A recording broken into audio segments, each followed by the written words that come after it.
Қалайсыздар достар, бүгін сіздерге өте керемет болып шығатын және оңай жасалатын медовиктің рецептімен бөлісетін боламын.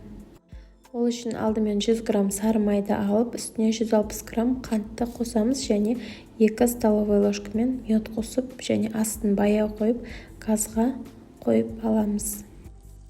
Примерно 1-2 минуттай астын баяу отта осылай араластырып тұрамыз. Одан соң ерігеннен кейін кішкене тұз себеміз және жарты чайны ложкамен сода сеуіп жібереміз және араластырамыз. 2 минутта осындай баяу отта осындай аппақ осындай смесь шығады бізде. Одан кейін суытып аламыз да, суығаннан кейін басқа ыдысқа құйып, осылай үстіне 2 жұмыртқаны кезектесе салып, жақсылап араластырамыз. Бірінші 1 жұмыртқаны салып араластырамыз, одан кейін келесі 2 жұмыртқаны салып араластырамыз.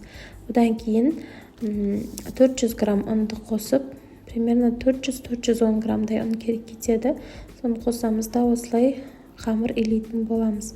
Қолға шамалы жабысады қамырымыз, бірақ ұн сеуіп осылай жаятын боламыз. Және қамырымыз дайын болғаннан кейін жарты сағатқа холодильникке қойып аламыз. Ол холодильникте тұрған кезде біз кремімізді дайындап аламыз. Ол үшін бізге творожный сыр қажет және сливки қажет. 33% сливки қажет. 500 грамм творожный сыр қостым, үстіне 250 мл сливки қостым, 33%. Және үстіне 130 грамм сахарная пудра қосамыз. Сөйтіп жақсылап араластырамыз, примерно 3-4 минуттай. Біздің қоспаларымыз осылай қатты болып, бұлай ыдысымызды төңкерген кезде қатып тұру керек креміміз. Осындай жағдайға жеткен кезде уже біздің креміміз дайын болды деген сөз. Енді корждарымызды осылай жайып алдым 4 пергамент қағазына и 20 сантиметр қылып, осылай диаметр 20 сантиметр болатындай қылып, дөңгелек етіп, кесіп үстін вилкамен осылай тесіп қоямыз.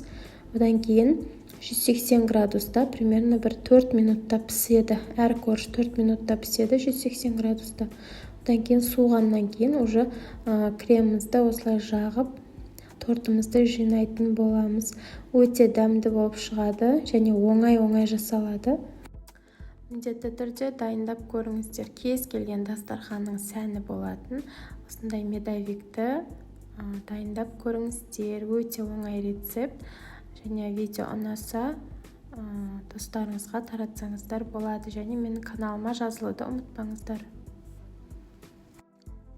Тортты жинап болған соң холодильникке 7-8 сағатқа қою керек. Бірақ мен бүгін 2 сағатқа ғана қоя аламын. Одан кейін уже шай беруім керек. Өте керемет болып шықты достар. Қазір мен сіздерге кесілгендегі түрін көрсететін боламын. Торттың дәмі өте керемет, өте дәмді болып шықты. Міндетті түрде дайындап көріңіздер. Осылай жинадым тортты.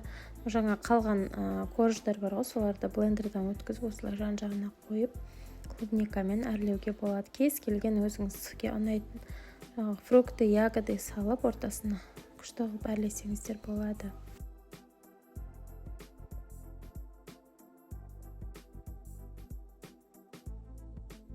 Достар, толық рецепті описаниеде жазып қалдыратын боламын.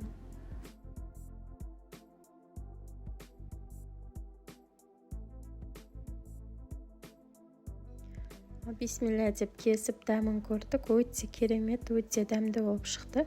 Енді сіздер 7-8 сағатқа холодильникке қойсаңыздар, мына коржа деген вообще жұмсақ, еріп күшті болып тұрады. Өте дәмді болып шықты торт.